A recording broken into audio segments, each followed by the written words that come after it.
Arudra gold உள்ளிட்ட நிதி நிறுவன மோசடி வழக்கில் இதுவரை 141 கோடி ரூபாய் மீட்கப்பட்டிருப்பதாக பொருளாதார குற்றப்பிரிவு போலீசார் தெரிவித்திருக்கிறார்கள். ஆருத்ரா மோசடி தொடர்பாக இதுவரை 141 கோடி ரூபாய் மீட்கப்பட்டிருப்பதாக பொருளாதார குற்றப்பிரிவு போலீசார் தகவல் தெரிவித்திருக்கிறார்கள். விவரங்களுடன் செய்தியாளர் ரமேஷ்குமார் இணைகிறார்.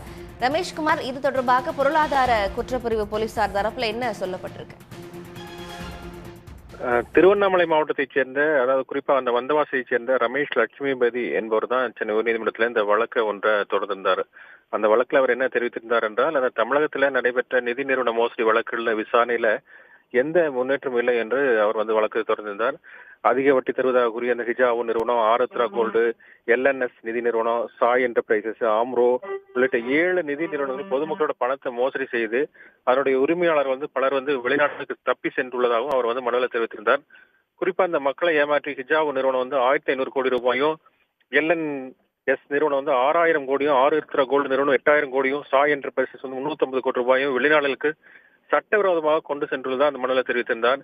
இவை அனைத்துமே சென்னை உள்ளிட்ட தமிழக வங்கிகள் மூலமா இந்த மோசடி நடந்துள்ளதாகவும், இதனால பாதிக்கப்பட்ட அப்பாவி மக்கள் பலர் பணம் கிடைக்காமல் தற்கொலை செய்து கொண்டு வருவதாக அந்த மனுவில் அவர் தெரிவித்திருக்கிறார்.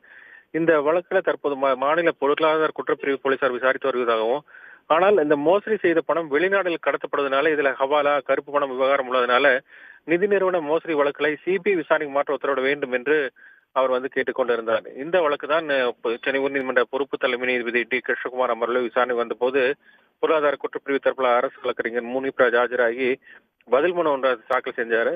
அதுல நிதி நிறுவன மோசடி தொடர்பான கடந்த 2021 முதல் 2024 வரை மொத்தம் 216 வழக்கு பதிவு செய்யப்பட்டு 141.29 கோடி ரூபாய் மீட்கப்பட்டதா அந்த அறிக்கையில் அவர் சுட்டிக்காட்டியிருக்கிறார். மோசடி தொடர்பாக 90 பேர் கைது செய்யப்பட்டிருப்பதாகவும் 59 பேர் தலைமறைவாக உள்ளதாகவும் அவர் தெரிவித்திருக்கிறார். மோசடியில் ஈடுபட்ட 1524 வங்கி கணக்கில் இருந்து 180.70 கோடி ரூபாய் முடக்கப்பட்டுள்ளதாகவும், மோசடி செய்த நிதி நிறுவனங்களுக்கு சொந்தமான 1118.46 கோடி ரூபாய் மதிப்பிலான 3264 அசையும் அசையா சொத்துக்கள் கண்டறியப்பட்டு நடவடிக்கை எடுக்கப்பட்டுள்ளதாகவும் அவர் தெரிவித்திருக்கிறார். இது தொடர்பாக பொருளாதார குற்ற வழக்குகளை விசாரிக்கும் சிறப்பு நீதிமன்றத்தில் 659 வழக்குகள்ல 676.6 கோடி ரூபாய் உரிமைகளுக்கு பெற்றுக்கொண்டு அதை சம்பந்தப்பட்டவர்கள் வழங்கப்பட்டு விட்டதாகவும் அந்த மனுவில் தெரிவிக்கப்பட்டிருக்கிறது.